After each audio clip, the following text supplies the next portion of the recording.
I've watched investors lose money on Lubbock rental property because they fell in love with the house instead of running the numbers. Today, I'm breaking down the 5 metrics that separate people who actually build wealth in this market from people who just think they're investing. Stick around because number 4 is the one most new investors get completely wrong, and it's costing them real money. I'm Justin Lowry, the Lubbock home guy. I've worked with investors buying everything from a single duplex near Texas Tech to full portfolios out in the county. And every single time, the deals that work come down to a handful of numbers, the same ones. So let's go through them one by one, what they mean, when to use them, and where they'll trip you up if you're not careful. Hopefully, you'll learn something new today that you can use forever to make smart decisions with your money, or maybe even give you the tools and confidence you need to get out there and get that first property. First one's going to be cash on cash return. This is the number that tells you how hard your actual cash is working for you. And here's the math. Take your annual pre-tax cash flow and divide it by the total cash you put into the deal. Down payment, closing costs, any repairs before you rent it out, everything. Say you put $50,000 into a property and it nets you $5,000 a year after the mortgage and expenses. That's a 10% cash on cash return. That's actually fairly strong for Lubbock. But here's what people miss though. Cash on cash return only tells you about right now. It says nothing about what happens in year 5 or year 10. It doesn't care about appreciation, and it does not care about the equity that's building up as you pay the loan down. It's a snapshot, not a movie. Use it to answer this one question: is this thing putting money in my pocket today? That's it. Keep it simple. Now, if you're only using one metric to make a 6-figure decision, that's how people end up upside down on a property. Boy, have I seen this happen, so let's keep going. Second metric, and this one scares people off more than anything because it sounds complicated. Internal rate of return, IRR. It's not as bad as it sounds, so stick with me. Think of it as the metric that tells the whole story: cash flow, equity buildup, appreciation, and the time value of money, meaning a dollar today is worth more than $1 in 5 years. IRR bundles all of that into one annualized percentage. This is the number serious investors use when they're comparing a Lubbock rental against putting that same capital somewhere else entirely: stocks, another market, another property. It doesn't matter. IRR lets you compare apples to apples across completely different investment types. The catch: IRR leans hard on projections. Your rent growth assumption and your appreciation assumption, your exit timeline,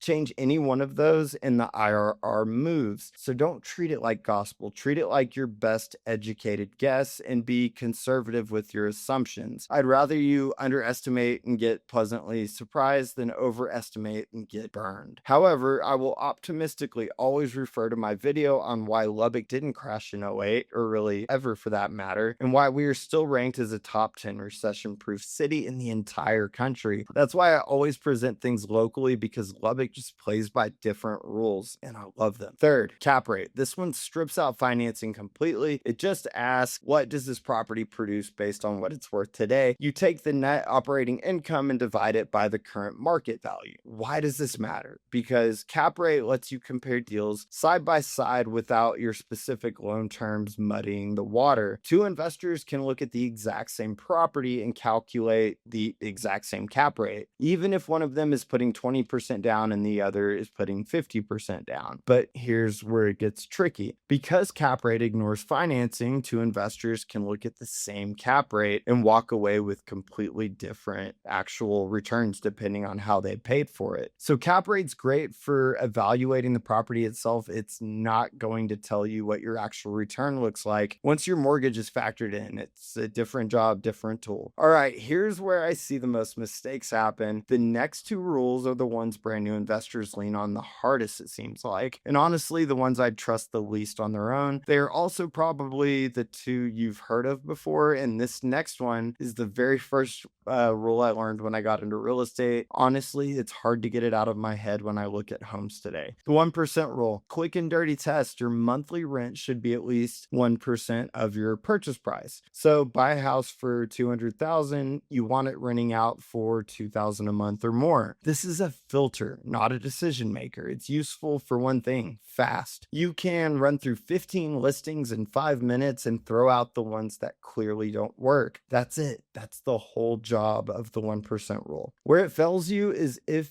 you stop there. It says nothing about taxes, nothing about insurance, nothing about what's actually happening in that specific Lubbock neighborhood. A property can pass the 1% rule and still be a bad deal once you factor in rough tax rate or high insurance in certain areas. So use it to filter fast.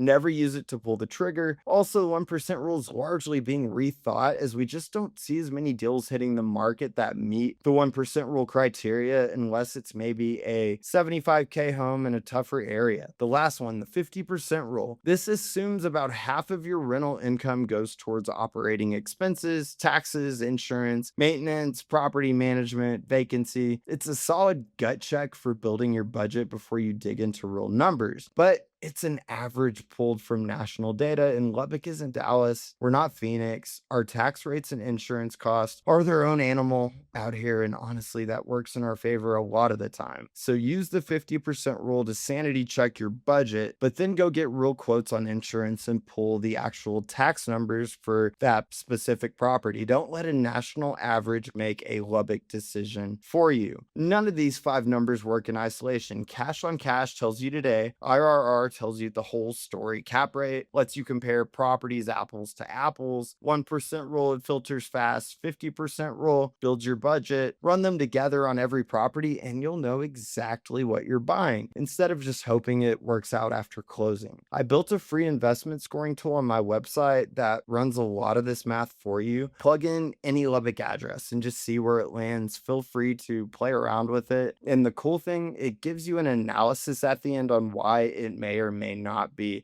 a good investment, not just the numbers. The link's right down in the description. And as always, I really hope you learned something new today. My goal is always to provide as much value as possible in these videos. If this helped, subscribe, drop a comment with a Lubbock neighborhood you're eyeing for an investment, and I'll tell you just straight up what I think. And honestly, the biggest favor you could do me is to subscribe. It helps me get these videos out to more people so I can provide value to a totally different audience. I'd really appreciate it. And as always, I will see you on the next one. Have a blessed week.